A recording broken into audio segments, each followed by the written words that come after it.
Hello and welcome. I'm Giovanni Hall Art. Today I'll be doing a quick sketch of Mrs. Incredible, aka Elastigirl. Just a celebration of her being in Fortnite. A lot of young kids are discovering who she is. Shout out to Fortnite. Alright, let's have some fun with this. And I'll also be listening to a podcast by Ron and Mango, just in the background as I'm doing some work. Alright, let's go. A short stream today. I'm Giovanni Hall Art. Links in the bio. Let's go. Bada boo. March 1st, 2021. Shailene is working as the manager of the Glen Orchid General Store. It's a cute little two-story shop near the water in Canada. It's almost literally on the lake. It looks like the starting point of every small-town romance novel. Customers walk in, they peruse through the snack aisles, they buy their little drinks, but they also sell fishing supplies if you just want to throw a yard right outside. If you're hungry, you can buy fresh fruit, fresh produce. There's picnic tables outside and they sell full-on, full-course meals. It's a cute little community cottage shop. Charlene, the general manager, she pulls up to the parking lot at around 6:30 that morning. They open at 7. And when she pulls up, there's already a dark-colored Mercedes SUV parked, perhaps waiting for her to open. It seems like they need something right at 7.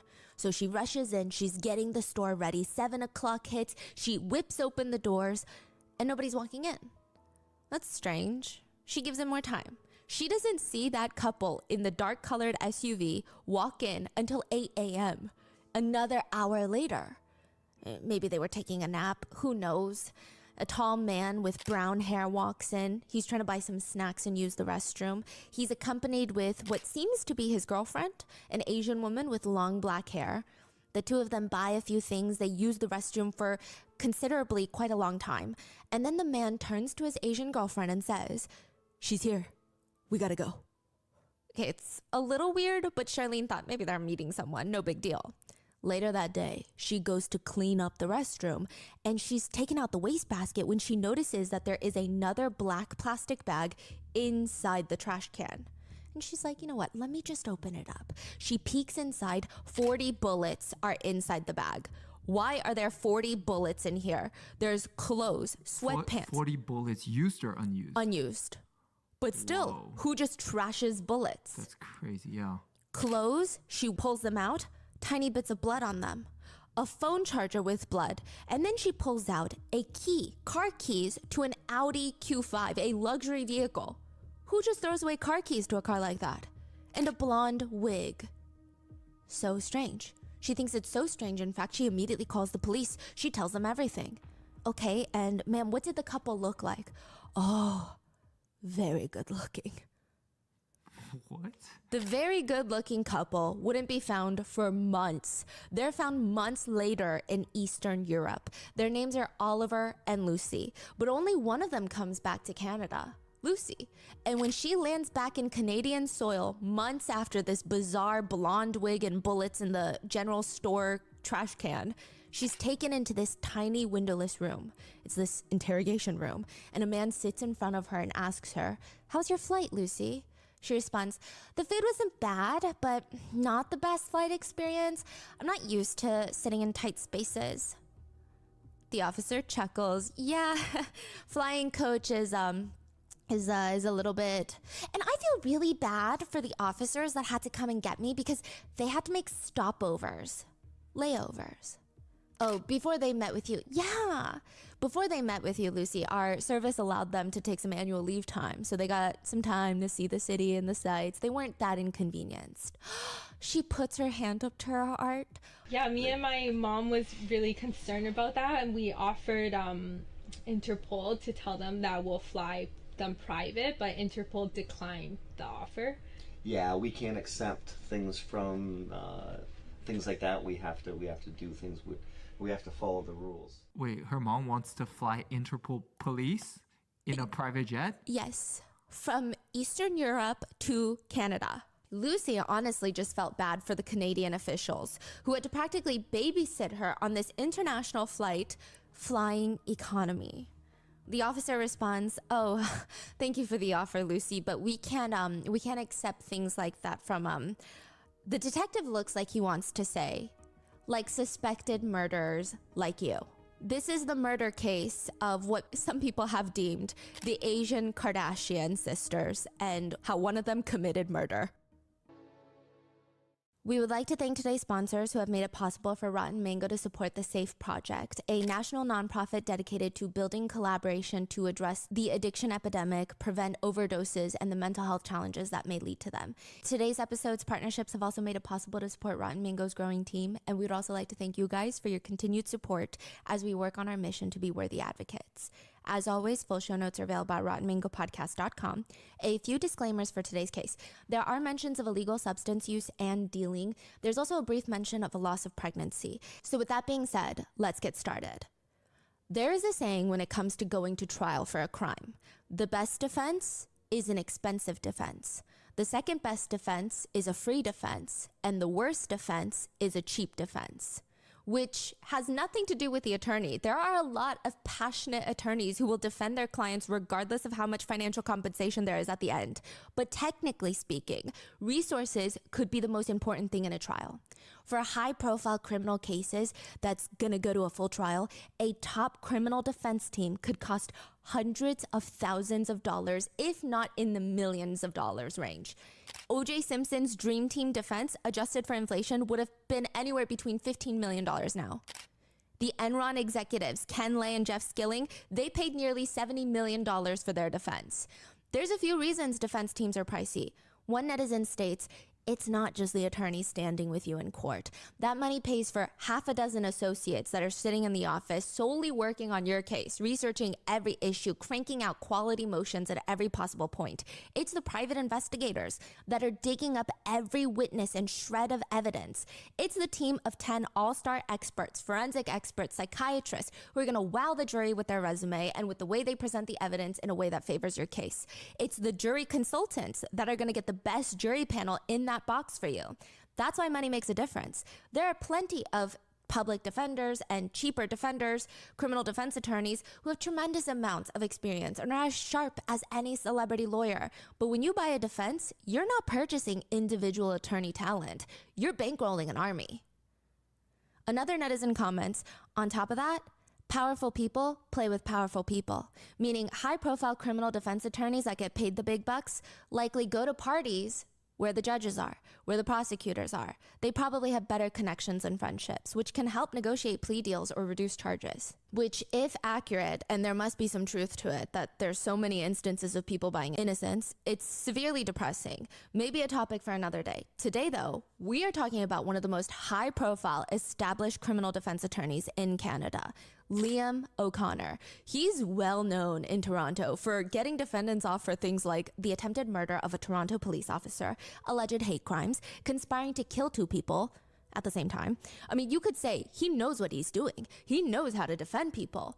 And in the case of Lucy Lee, who some people have dubbed the Asian Kardashian of Canada, he seems to be taking a slightly different approach, a unique approach.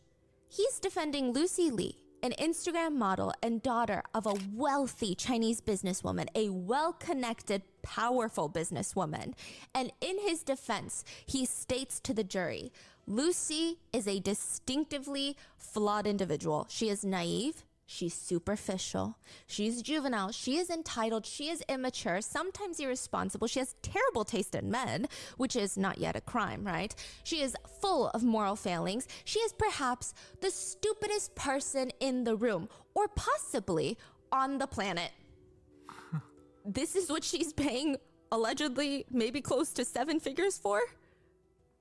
But not because none of that is a crime. Yeah, none of that is a crime. And that seems to be the reasoning that he offers on why she tried to murder 2 people. Lucy Lee is the eldest of 3 triplets. Okay, The Lee that's family crazy. consists of the 3 triplets and the 2 other siblings. I think that's why also the Kardashian comes into play. It's a huge family. And Lucy is the eldest of all of them. But let's mainly focus on the triplets. It's Lucy, Caitlyn, and Jane. Lucy is the oldest by 5 minutes. They actually don't go by the name the Lee triplets. They go by the Mia triplets. I'm not sure why. That's what they call themselves. And I cannot exactly tell you how famous the triplets were. It seems like they were pretty well known in the Toronto area, but a lot of their social medias have been more or less wiped. They would post in bikinis or other slightly revealing outfits, the three of them. They're beautiful. I think a lot of people were intrigued by really pretty triplets who are also from a really, really well-off family. There are some re-uploaded lives that they've done where they answer people's questions. And honestly, Lucy, out of the entire three, seems the most calm, or maybe even the most shy. Really? During these Instagram lives, she would be the quietest. And when she responds to questions, she's not joking around with her sister. She's not making fun. She's just kind of like, hee hee, yeah, oh yeah. Can you tell them apart or? Yes. Oh, okay. Yes, I can. Yeah, but they look pretty identical. Oh, I see. Yeah. Now, Caitlin, one of the triplets, was actually one of the 44 finalists in the Canadian branch of the Miss World 2020 pageant. So all the triplets, they did pretty well for themselves. Now, side note, the triplets' mom, Winnie Lee, she is a strong presence in Canada. She's powerful. When Lucy's parents first immigrated from China to Canada, they did not have much in their name. But be that as it may, they go on to create a whole Chinese-Canadian empire. Her mom goes by the name Winnie, and she runs this financial management business. She manages rich people's money, and in return, she makes rich people money. She is described as high profile and powerful. According to Lucy, the main bread and butter of the business is her mom would sell these 20-year life insurance policies that would allow Chinese clients from China to transfer funds into Canada without being taxed. Ah, I see. Which I would say, you know, is a little, I don't know if this is true. I don't know how sus it is. I don't know. It just sounds a little crazy when she says it like that. I would say there are pictures of her with Justin Trudeau. There's videos of her shaking hands with Justin Trudeau, the Prime Minister of Canada. She's hanging out with China's General Counsel in Toronto. She's held several fundraisers for Trudeau, allegedly as part of this campaign that was run by Trudeau's political party to seek donations from the wealthy Chinese Canadians. It was a whole thing. And they're apparently not your average fundraiser. During one event, there were Cirque du Soleil members performing. I don't even know how big of a space you would need for performers of that caliber. They're not just doing somersaults in the same 3-foot radius over and over again. So these are massive fundraisers. There's videos of Trudeau bringing her flowers. She's translating for him. There's one source that even stated that she went on a trip to China with him, almost like a makeshift ambassador. So Winnie is not a woman who plays around, okay? She is not the type of woman to just let her children do whatever they want. Lucy describes her mom as a tiger mom. Her three girls, the triplets, they had founded Canada Youth Funding Association when they were just 13 years old. They had hopes of uniting all children to learn, grow, and experience. I don't know what they did, but that was the whole selling point. The three triplets at 13-year-old founded a foundation. I see. Mm-hmm. Lucy even has pictures next to Justin Trudeau at these fundraising events.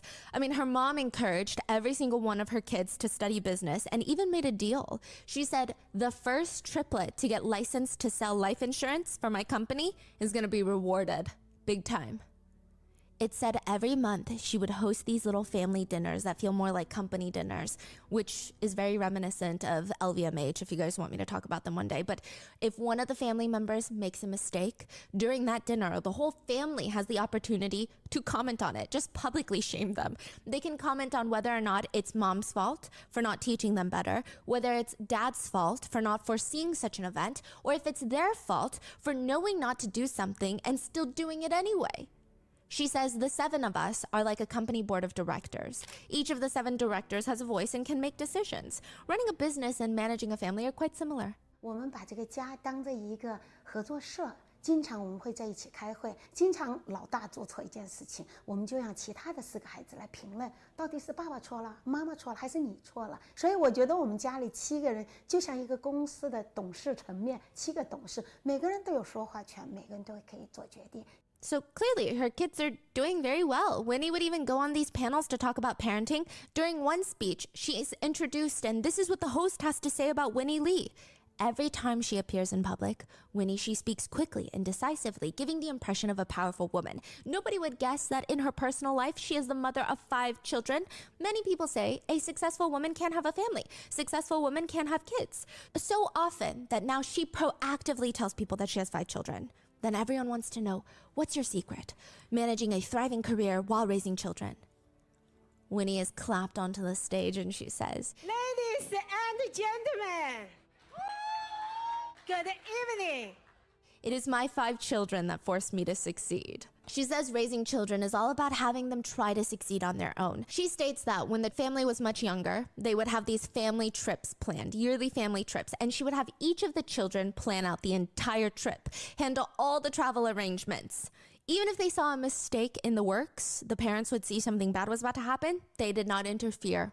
During one trip, she was talking about how she taught the kids to wake up on time. She says, for example, I always hear others say, oh, my child doesn't wake up even after being called so many times in the morning to get up. That does not happen in our family. I told my husband that on a trip, if we have a 6 a.m. flight and our child does not wake up, we will not wake them up. The whole family will not return home instead, and they will have to beg on the streets for food. And they said, Mother, that is way too stressful. We will just wake up. They set their alarms and woke up the next morning at 4 a.m. In fact, they knocked on our door and said, Mom and Dad, if you don't get up now, we're going to miss our flight. It's all about cultivating leadership skills and independent thinking. Her husband says about Winnie, some say my wife is a powerful woman, but I think she is an excellent wife and the best mother. Winnie herself would tell her kids that this is a crucial time in their lives. They need to all grow up and become a powerful, successful woman just like their mother, aka herself. So since the day that Lucy turned 17, she has been working as a financial advisor for her mom's business, which I don't even trust most financial advisors, period. But a 17-year-old financial advisor is crazy. Is insane. Like, maybe she's just that smart. In 2019, Lucy decides, I might just try to figure out if this is what I really want in life. So she asks her mom if she can take some time to figure her life out. Paid, of course. A monthly allowance would be non-negotiable, of course. So that's what happens. For 2 years, the triplets go on to become Instagram famous. The Mia triplets, where they would model in lingerie or swimsuits together. They would make around $500 to $1,000 per sponsored post, which they said was not really money. It was just fun money. They liked doing it more than anything, okay? One of the sponsors even sent her a free blonde wig that she really utilizes. Now, it appears her mom is very supportive. Lucy's mom would even go on to state this about Lucy, how her eldest was admitted into Harvard. Yes, the same one that the attorney called possibly the stupidest person on the planet. Lucy's mom says, when my daughter got admitted there, I found it particularly strange. Her grades were really poor when she was young, but it's about what label you give your children. Our eldest child is now succeeding at Harvard. I was very puzzled. I said, Lucy, why did mom think your grades were always not good when you were so young? Why is it that now at Harvard, a notoriously difficult school, you can get such good grades? She told me, Mom, growing up, you always told me that my grades are not good. So I always felt like the dumb one. I would just go to school and just sit there. Whatever. I'm stupid anyway. Why should I study? So I would sneak out and play, you know? And I told myself every day, I'm stupid. My daughter tells me, now this is what I want to tell others. Do not put a label on your children. She says that Lucy has now taken away that label and she wakes up every morning and says, I am smart. I am smart. And as a result, she's been studying. Her grades are good. The teachers have responded well, the professors. So I asked children, you are the best. Do not label yourself. Thank you. That's her speech. She forgets to mention that her daughter Lucy goes to the Harvard Extension program, which, okay, side note, I think any sort of education is an admirable thing. It does not matter. But it is a bit misleading that she talks about it in such a preachy way. 我跟我的 Lucy 也是我的大女儿，哈佛大学的高材生。 And again, this isn't even a point I would bring up, but she uses it to promote her businesses and to gain more influence in the area. See, look how incredible my children turned out. I'm very credible. It is at least a little bit misleading. Netizens have said about the Harvard Extension program, quote, it's a bit embarrassing. It's a total waste of money. It looks tacky. It's the equivalent to taking one online continuing education class at Harvard and then listing it on your resume. Another one writes, I'm a recruiter and 100% it does not hold the same weight as Harvard. It's the equivalent of having a degree from Grand Canyon University because almost anyone can get in as long as you pay for it. Again, any education is good education, but the way she's presenting it is goofy, okay? A lot of netizens point to the fact that there are actually really, really good extension programs out there. I think Georgia Tech has a good one, MIT has a good one, and they say that really people only choose the Harvard Extension School so that they can say Harvard. Like no other reason really. It's not the best program out there, especially for the amount of money it costs. They say it just doesn't look great. So in this context, it does feel a little bit misleading, but fine. The messaging at the entire speech is do not label your children. That's it, which is a good message. But the courts have already labeled Lucy as a killer. Lucy is brought into a small windowless room in Canada, the interrogation room, and she makes herself comfortable. I don't know if she asked for it. I don't know if they gave it to her, but you see her walk in. She's pretty smiley, and she's draping a police-issued blanket over her. Kind of like how I drape my scarf over me today. That's how the blanket is over her, but it's a full-size blanket. What do you mean police issued? It has like police on there? No, but it looks like they're handing it to her. I don't think they would let her just wear that. So she's draping it over herself. I feel like her energy is more on par with the demeanor of me going downstairs to watch Twilight. It's just very strange. And she just plops onto one of the chairs and she starts off by saying, I feel really rude and I don't want to not seem like I don't want to cooperate. And if it was up to me, I would just tell you guys everything, but my lawyer and my mom strongly instructed me not to say anything, and they said that they're on my defense while you guys are not on my defense. So I don't know, I just feel like I shouldn't say anything until I speak with them on Wednesday. I think they said that they're gonna come see me on Wednesday. How old is she at that point? 25. Oh, okay. But she does ask the officer something along the lines of, but how do you decide who to believe? Like, AKA, should I believe you guys? Or should I believe my mom and lawyers? Yes, but also like, why don't you guys believe me? Like, are you guys gonna believe me if I tell you something? It's just so bizarre. This is where it all starts unraveling, and Lucy is gonna come full circle. December 9th, 2021, a man named Chin gets arrested for first-degree murder. For a murder that happened a few months ago, and Chin is so confused. Why is he being arrested? The police show him the picture of the victims, and he's even more confused now. He's like, I have never seen these people in my life, let alone murdered them. I don't know these people. I have no connection with these people. What are you talking about? I couldn't even point these people out on the street if you asked me to. The police don't believe him. They know he was there that day, okay? Months ago, a couple was found shot dead in a parking lot of a warehouse. The police were called to the scene where they found a man deceased on the floor with at least 6 gunshot wounds. Next to him was an airline ticket in his name and a torn $5 Canadian bill. On the other side of the parking lot was a single Christian Louboutin thigh-high boot. The deceased man's name is Tyler, and his girlfriend Jordan had been rushed to the hospital, but things weren't looking good. She had been shot in the heart. When the police start chasing all the possible leads, they find that a number was in the exact location as the couple during the shooting. Chin's. The cell records show that he was there. He was there the day that they were killed. And Chin is arguing with the police there was no way he was there that day. I mean, prove it. They whip out his cell records. He was in fact there. This is when Chin starts sharing this very wild story of how he has I have a friend named Oliver. Chin argues that he's known Oliver for what, like 10 years now? They worked at the same restaurant before they were friends. And when friends ask for weird favors, you do it. You don't ask questions. You just kind of do it. The odd favor that was asked of Chin is he needs to swap his SIM card with Oliver's wife, Lucy. Lucy said her family tracks each other's locations on her phone and they have this very important meeting and she didn't want her family to know about it. So she has to leave her phone at home. But without a phone, she can't really call in case of emergencies. So he needs to swap SIM cards with her. It's a huge ask. And the police are thinking, really now? I mean, this is very dumb. But Chin is passionately telling them, yes, it's weird, but he agreed to it because Lucy's family is rich and rich people do weird things. I mean, what's the worst that could have happened? Chin believed that Lucy would not do anything weird. Then he gets arrested for murder a few months later. He said later that night he met back up with them and swapped SIM cards again. Nothing seemed alarming. He would have never known that someone had died that night. When Oliver and Lucy are both finally arrested in Hungary, in Eastern Europe, Lucy responds, oh, the SIM cards and all of that. I have a perfectly reasonable answer to what I thought was going on. Suddenly, she's ready to talk. Lucy says she doesn't even know what they were doing at the warehouse that day. No clue why they were meeting these people. They're friends of Oliver's. Tyler and his pregnant girlfriend Jordan were there. They're not really her friends. So she wasn't that curious why they were at the back of this random warehouse.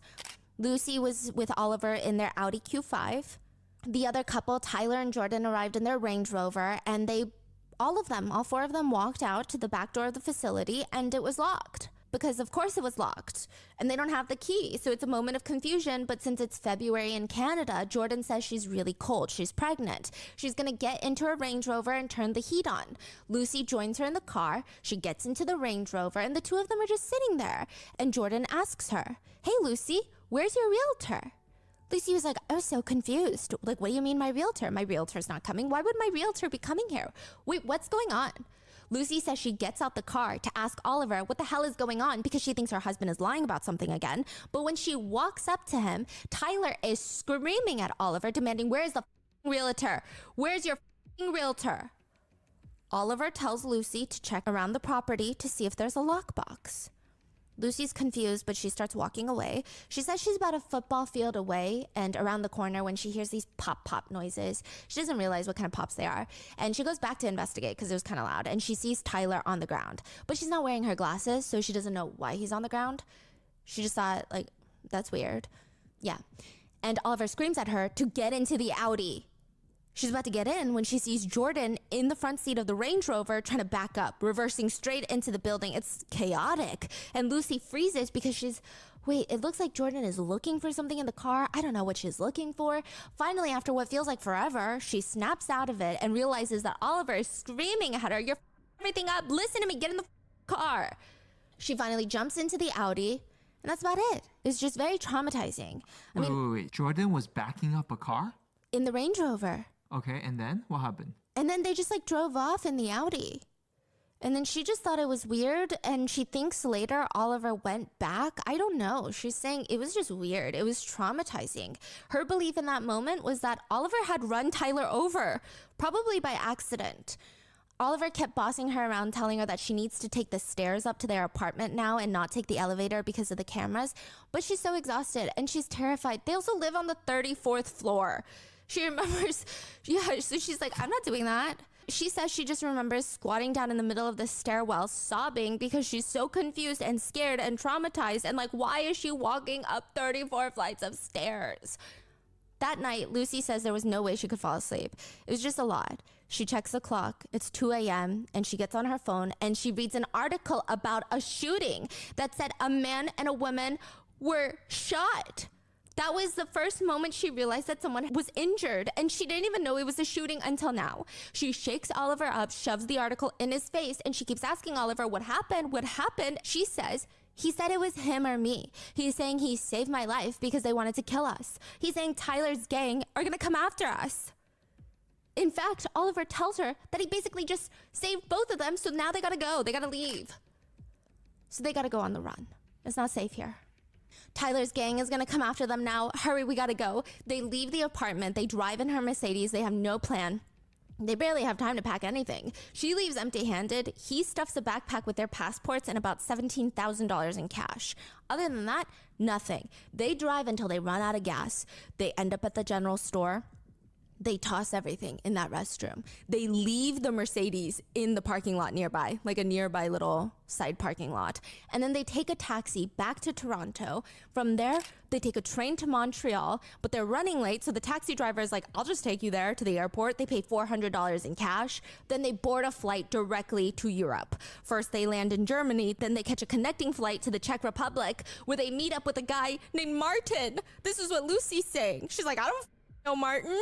Lucy's never met this guy in her life. This is supposedly one of Oliver's European business partners, but that means nothing to her right now. She said she was just so scared out of her mind at this point. She even told her mom and sisters to leave at the house in the middle of the night. Just leave your things, go, go, go. She was terrified that Tyler's gang was going to come after her family and everybody that they love.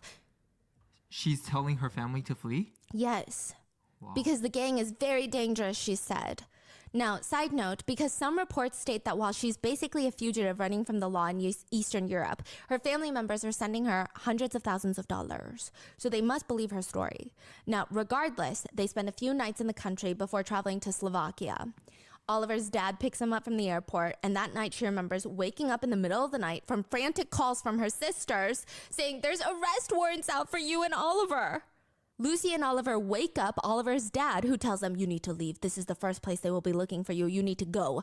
Lucy does just that. I mean, she's terrified. She said, I'm just in shock at this point. I never thought I'd be charged with a crime. She keeps asking Oliver what the hell happened because it's just not adding up. But he refuses to respond. He just keeps saying self-defense. It was me or him. They get into Oliver's dad's work truck. Lucy's Chinese. They're in Slovakia. She sticks out like a sore thumb, so she's hiding in the back truck. I mean, they basically have to hide away in an apartment that belongs to Oliver's dad's friend. She said she called her mom right away, and her mom is hysterical, screaming, and Lucy is hysterically crying into the phone. Lucy's mom is demanding Lucy come home right away. They can talk to some lawyers about talking to the police and explain everything that happened. But of course, that's not a plan that Oliver liked. That's what Lucy says. He refused. He did not want to turn himself in. It's not even an option here. Lucy's mom, they're still in Canada. Yes. They did not flee the country. No. They're like, you need to come here and you can explain this to the police. The next morning, she wakes up to Oliver speaking to these two guys. Who are they? She's told that they're part of Europol police. European Interpol, basically. And they have cars with diplomatic plates. Were Paul and Milo. She said those were their names. Lucy couldn't understand a single thing they were saying, but Oliver was translating for her. And Oliver is telling her, you think Tyler being dead means we're safe? No, you don't even know how dangerous this guy is. My dad had to get the European police to get involved. That cost just over $250,000. And we might need to transfer more money. They're trying to save us. They're going to help us not get caught because they understand how corrupt the Canadian justice system is. So we're going to stay with Paul and Milo in his apartment. Now, on a few conditions. We don't get to have access to our phones. We will get fake passports, which is the only way we can travel now. And we will only be driven around in these military-looking vehicles with diplomatic tags, and they're going to drive us into a safe house in Hungary. And that's where we're going to be. This is how they live for the next 2 months. It's not until May 15th, Lucy says she gets her phone back and discovers that the international warrant against them is gone. She doesn't see anything else about it now, which means she can go apply for a Canadian passport so she can go back to Canada. The Canadian authorities, unbeknownst to her, are already waiting in Budapest for her. They've been tracking her through Interpol, and now she's just revealed herself. The two are arrested immediately outside of a church, but they weren't actually going to church. It's like a busy street in Budapest that's known for their wild nightlife, so they were likely going out for the night. And Lucy decides to immediately head back to Canada with authorities. She's like, my mom can send us a private jet. And they're like, no, we're going to fly economy. And she's like, oh my God, I've never flown economy. She's like, I only fly first or private, basically, is what she said. Maybe not verbatim, don't sue me, but the gist. Yeah, the gist. The priorities. Yeah. So she goes back to Canada with authorities while Oliver decides to stay and tries to fight extradition. This is the story of how Canada's most politically well-connected family's daughter ends up as an international fugitive. I mean, it's just wild. So one of the more annoying parts of all of this is Lucy states in her whole version, first version, is that she wasn't even supposed to be there that night. She had dinner planned at her mom's house, but she only agreed to go with Oliver to that stupid warehouse because he asked her to drive her that night, and Oliver told her to do this weird thing, very weird thing, and she just went with it, which was to switch SIM cards with a friend of his named Chin. You know, so she kept her device, but if you called Lucy that night, it would ring in her apartment on Chen's phone, and if you called Chen, it would ring on Lucy's phone. Lucy thought it was strange, but she didn't think it was strange enough to question it further, or I don't know, not do it at all. So she swaps SIM cards with him, and Oliver fully leaves his phone at the apartment, and they leave. I mean, to be honest, she mainly went with him after their fight because she wanted to make sure that Oliver wasn't going to cheat on her. That's why she ended up at that warehouse. It's kind of an unbelievable story, right? Maybe, perhaps. I mean, a few things definitely don't add up with what the police found at the crime scene. A lot of things don't add up at all, and some parts of the story just don't make any sense. It's just nonsensical. But who's going to argue her story? Both victims have been shot. Oliver's not opening up. In fact, he's fighting with every random excuse in the book to not leave Eastern Europe, and it's just Lucy, the credible daughter of a wealthy business tycoon in Canada who has millions of dollars at their disposal to hire the best defense. Who's going to tell them that this story isn't true? Regardless, the truth of the matter is Tyler was shot 6 times. He was murdered. Jordan was shot 3 times. Only 1 bullet hit her, but it went into her heart. She was supposed to die that day, but she didn't. After spending 3 days in a coma and a bullet taken out of her chest, Jordan wakes up. And she's got a lot to say, mainly that Lucy is a big phony liar. She states that she remembers everything that happened that night very clearly. 3 days ago, February 28th, 2021, Jordan... Alrighty. Unfortunately, I have to go. I didn't have enough time. This is just a rough sketch of Elastigirl. I'm going to work on it some more, but when I come back, I might have some stuff more finished or continue from there. But yeah, it's a rough sketch of Elastigirl. And we're going to finish this hopefully maybe soon. I hope you guys have a good one. I'm Giovanni Hall Art. Like we see, feel free to follow me on Instagram, Twitter, Tumblr, Twitch, YouTube, Patreon, where all that good stuff is. Links are in the bio. Have a good one. Bye.